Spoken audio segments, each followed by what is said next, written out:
د یو ورور تپوس کړی دی چې زه په یو ګناه کې اخته یم او هغه ګناه دا ده چې زه په خپل لاس سره شهوت پوره کوم او ډېر کوشش مو وکړو چې دا ګناه پرېږدم خو نشم پرېښودی نو ستاسو څه نصیحت دی؟ الجواب زه درته په الله قسم خورم روزانه زما نه دې سوال کېږي ما په الله قسم وخوړو د الله په کور کې ګورئ ها که هغه د واټساپ په لارې او که هغه په موبایل باندې میسیج او که هغه د موبایل ټلیفون او که هغه بل څه ذریعه یې خو ما دا سوال کېږي دلیل دی په دې باندې چې دا ګناه عامه شوې ده په هلکانو کې هم او په جنکو کې هم نو دا رور لا ښه و چې تپوس یې وکړو نصیحت غواړي او کوم چې دا خبره پټه ساتلې ده نو ښه په نقصان کې پراته وي زه به د زړه د کومې نه دغه رونو او خویندو ته نصیحت وکړم کوم چې په دې بیمارۍ کې اخته دي او یو څو طریقې ورته بیانې کړم ډېرې قیمتي چې دا طریقې دوی استعمال کړو په دې عمل وکړو دې ګناه نه به الله ساتي اول خو دا خبره یاده ساتئ چې الاستمناء استمناء دې ته وایي په خپل لاس باندې مني ویسته که هغه هره طریقه خو د دغه استعمال پکې نه لکه زنانې مخې ته نه هلک نه په خپله ریږي او دغه شان زنانه هم کوي دا حرام دی د قرآن حدیث په رڼا کې الله سبحانه وتعالی په قرآن کې دا خبره کړې ده د مؤمنانو صفت ذکر کړی والذین هم لفروجهم حافظون مؤمنان هغه دي چې د خپلو عورتونو حفاظت کوي الا علی ازواجهم وملکت ایمانهم مګر دا چې د خپلو ښځو سره که عورت استعمالوي یا د وینځو سره نو بیا خو هېڅ خبره نه فانهم غیر ملومین الله وایي دوی څوک نشي ملامته کولی سړی به چې په دې کې کوم ځای کې دلیل پکې شتي که واوره مخکې الله څه وایي فمن ابتغى وراء ذلک نو د دې دوو لارو نه علاوه که چا بله لار ولټوله فاولئک هم العادون دغه ګناهګار دي په دوی د حد نه تېروتې دوه لارې دي الله دې ذکر وکړو یو شهوت پوره کول د خپلې ښځې سره دویم شهوت پوره کول د چا سره د وینځې سره درېیمه لار که هغه لارې په لاس باندې مني وباسي والعیاذ بالله پردې ښځې سره لګیا دی که دې هلک سره شهوت پوره کوي دا ټول په دې کې دننه راغلو دا کار حرام دی حدیث کې د عبدالله بن مسعود رضی حدیث دی وچ كنا مع النبي صلى الله عليه وسلم شبابا لا نجد شيئا ويمد زوانان اللي كانوا درسون مخاطبة بناشو او سره نو لکه سمال مال موږ سنو غریبانان ډیر ځوانان دي چې د رسول په خوا کې بناشو او غریبانانو او د رسول صلی الله علیه وسلم یو چې انسان هغه چې سوچ لري ملګرو حال احوال به معلومول تپوس به کو تا واده کړی دی نه دی کړی کله به کې د رسول صلی الله علیه وسلم د هرس ته چې د ګناهونو نه بچ او دی حق پرست عالم د هغه د طریقې ځکه چې د عالم د امتیانو لپاره د شي لکه پلار د بچو خیال ساتي نو رسول صلی الله علیه وسلم موږ ته بیا نصیحت وکړو چې یا معشر الشباب من استطاع الباء فليتزوج تاسو کې څوک واده کولی شي نو ګوره واده وکړئ د سترګو حفاظت به مو وشي د عورت به مو وشي او که څوک یې نشي کولی نو روجې دې نیسي یو سړی به ته د حدیث ته وایي چې په لاس باندې شهوت پوره کول او په خپل شهوت پوره کول حرام دي دلیل دې بده خو په دې کوم ځای کې دي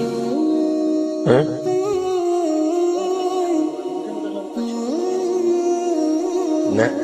په دې کې دلیل دی چې دا کار ته چې کوم کې ده حرام دی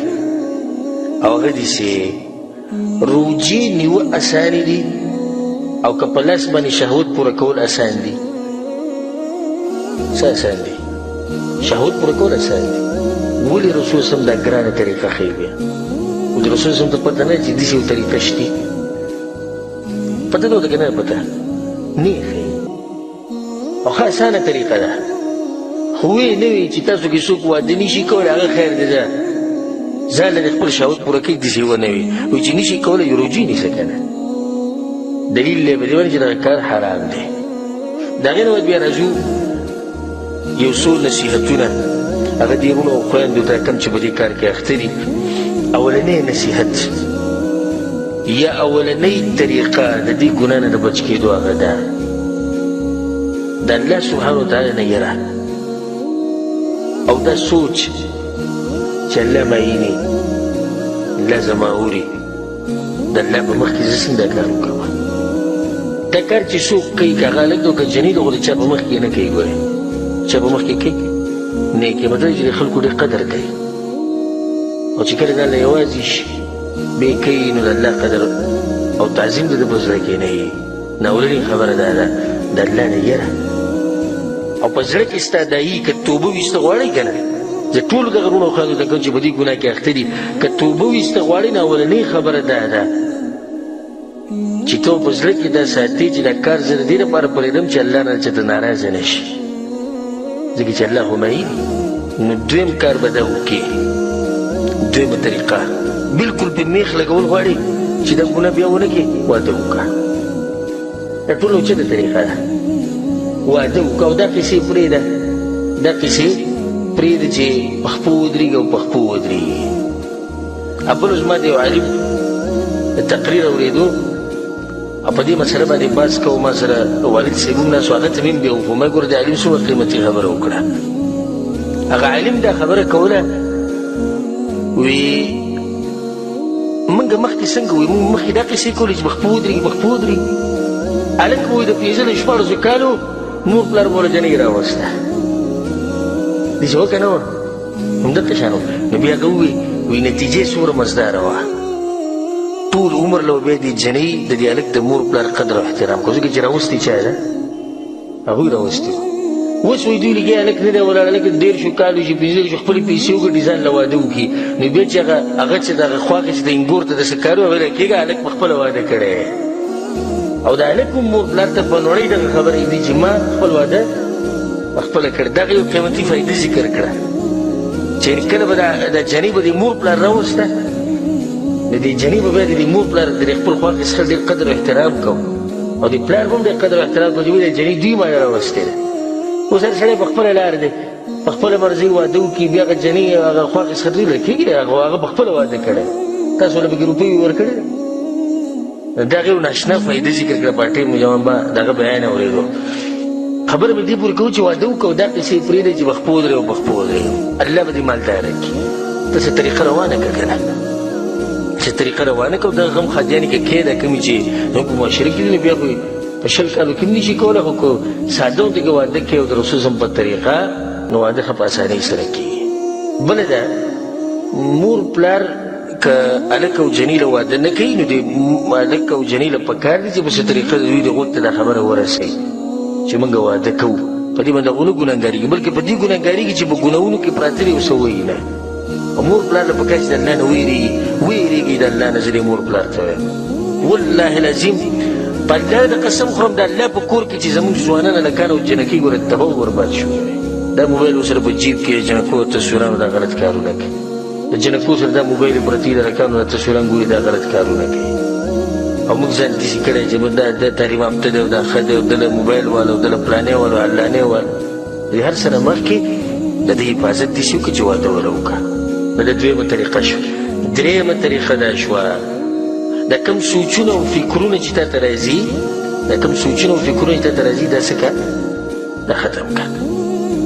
لکه اوس یو سړی دی چې د شپې وده کېږي نو شیطان ورته لازم د جنۍ سوچ راولي چې جنۍ وي او داسې وي او دغه او جنۍ وایي چې هلک وي او داسې وي او دغه زه به دا خبرې صفا کوم چې ځکه چې دا مسله عامه شوې ده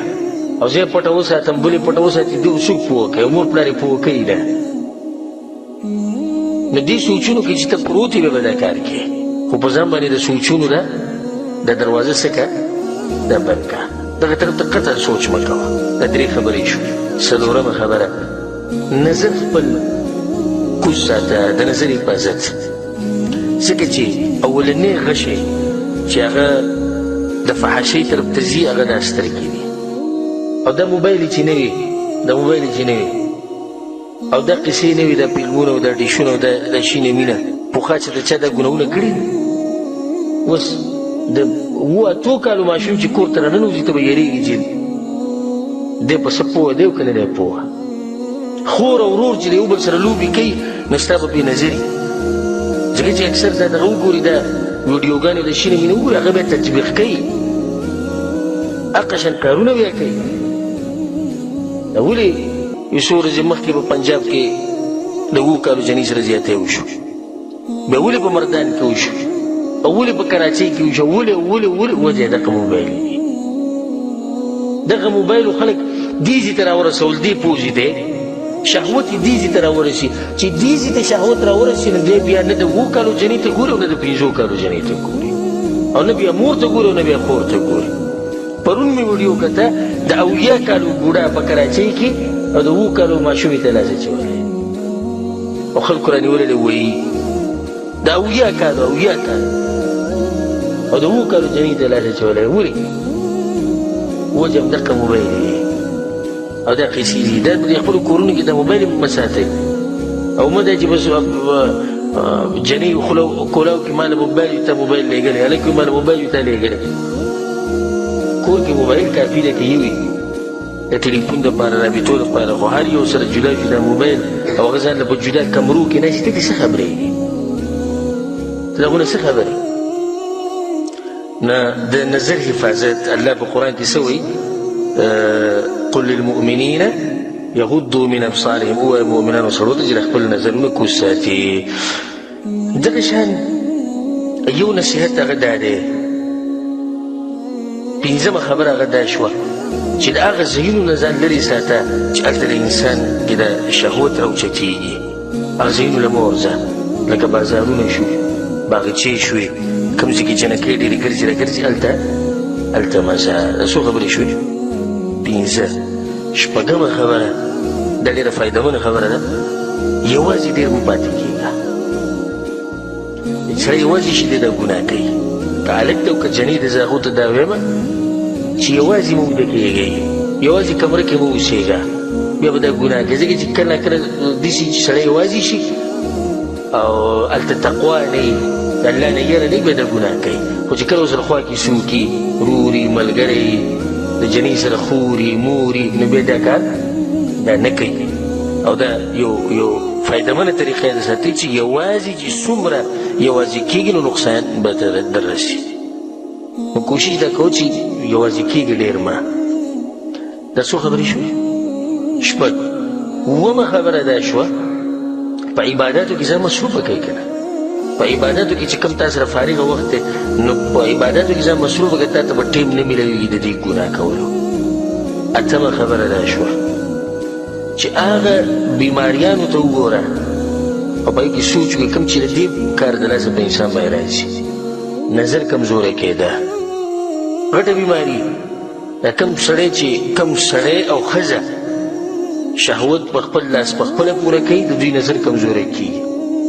اعصاب کمزوری کوي، دماغ کمزوری کوي. او دغه شان عورت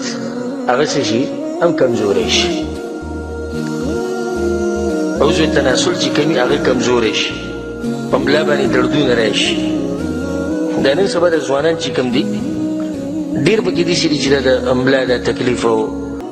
بیماریانې په وختي راغلي. نو د هغې ډېرې وجې کېدی شي، خو یو وجه یې دا ده چې په دې کار کې اخته دي، د هغې د لاسه د ملا دردونه او دا هر څه پرې راغلي. دغه شان بچي نه کېږي داسې سړي چې کله پکې یو سړی داسې درجې ته ورسي چې بلکل دا نشه ده، نو بیا د هغه نشه شي، نو بیا بچي نه کېږي. ځکه چې هغه جراثیم چې څومره یې هغه ټول څه شو، هغه ضایع شو.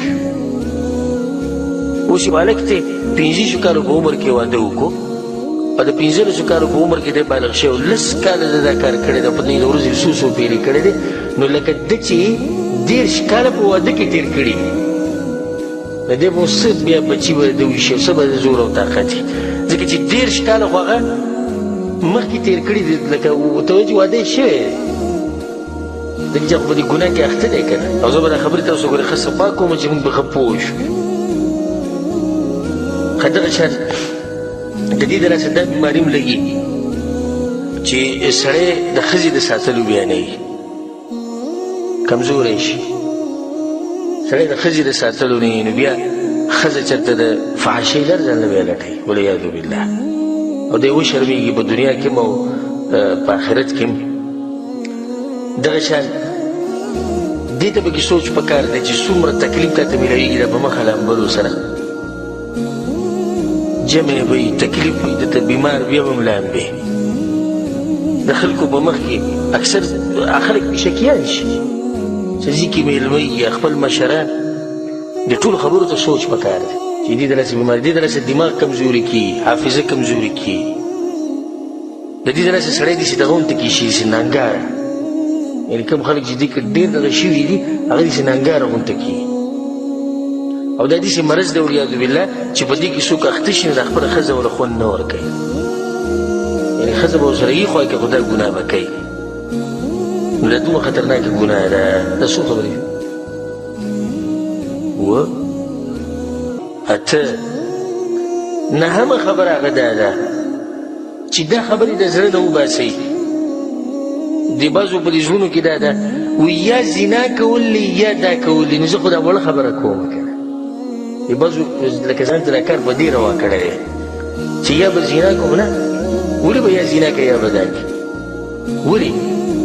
رسول صلی الله علیه صحابه کرامو ته یا واده وکړئ یا روژې ونیسئ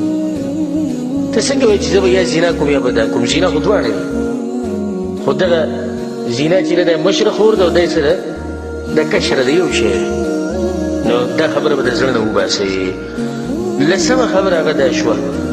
چې مضبوطه اراده او مضبوط عزم چې زه به شیطان ته ځان نه سپارمه لکه دا کسان وایي موږ څه وکړو راشه خلکو داسې داسې ګناهونه پرېښودي دي چې د هغې پرېښودل سم ګران دي او ته وایې زه څه وکړم خو مې کوه که نه بس پخه اراده وکړه او چې کله پخه اراده دې وکړه پوخ عزم الله به ستا مرسته کوي او خصوصا هغه خبره ته بیا کوم چې یوازې به وخت نه تېروي په کې روایت زما ذهن ته راغی په هغې کې دا امام احمد بن حنبل رحمه الله راوړی دی چې ان النبي صلی الله علیه وسلم نهى ان يبيت الرجل وحده رسول صلی الله علیه وسلم منع کړی چې سړی یوازې د شپه نه تېروي په حدیثونو کې هر مسله شته رسول صلی الله علیه وسلم دا خبره دې لپاره کړې شریعت په هره خبره کې فایده وي حکمت دا څو خبرې شوې لږ شوې یولسمه خبره هغه دا ده چې دغه نبوي علاج استعمال کوي روجې نو د روجو سره د شهوت کمیږي او بیا دې کې فایدې لپاره دا خبره ذکر کوم چې د بعض کسان دغه دوايانې خوري د شهوت کمولو لپاره دا دوايانې خوراک نه دي پکار ځکه چې په هغې کې نقصانات ډېر دي اکثر د شهوت بالکل ختم کړي دولسمه خبره هغه دا ده چې کله د شپې اوده کېږي آداب شرعي هغه ټول استعمال کوه آداب شرعي دا دي چې د اوده کېدو په وخت کې دغه اذکار ووایه آیت الکرسي ووایه اخرني 3 سورتونه ووایه نو الله به ستا حفاظت کوي دغه شان یو خبره دا ده چې صبر په ځان کې راولئ دا ما ته پته ده چې ځوانه لکه او ځوانې جنۍ ته د ګران کار دی چې هغو شهوت په زور کې او په جوش کې او څه طریقه نه وي نو په دې ټیم کې د صبر نه کار اخیسته پکار دی او الله به د هغوی مرسته کوي چې څوک دا کار وکړي الله یې مرسته کوي ځکه حدیث کې سره چې من یستعفف یعفه الله رسول صلی الله علیه وایي څوک چې ځان د ګناه نه ساتي الله یې ترې ساتي بیا رسول الله وایي ومن یتصبر یصبره الله او څوک چې صبر کوي الله ورله د صبر توفیق ورکوي نو زه د غرونو او خویندو ته وایم چې صبر او اخرنۍ خبره هغوی ته دا ده چې که په دې ګناه کې واقع شوه هېڅ خبره نه ده انسان نه ګناه کېږي د توبې دروازه کولاوه الله ته واپس رجوع وکړئ یو نوی ژوند شروع وکړئ او خصوصا دا خبره یې ساتئ چې دعاګانې ډېرې غواړئ الله ته عاجزي وکړئ الله ته په سجده کې ووایه الله ته په مانځه کې ووایه الله ته په عامو دعاګانو کې ووایه چې الله ما دې ګناه نه قرار کړي الله به دبای رحم وکړي او الله د چا محنت او کوشش هغه نه ضایع کوي والله اعلم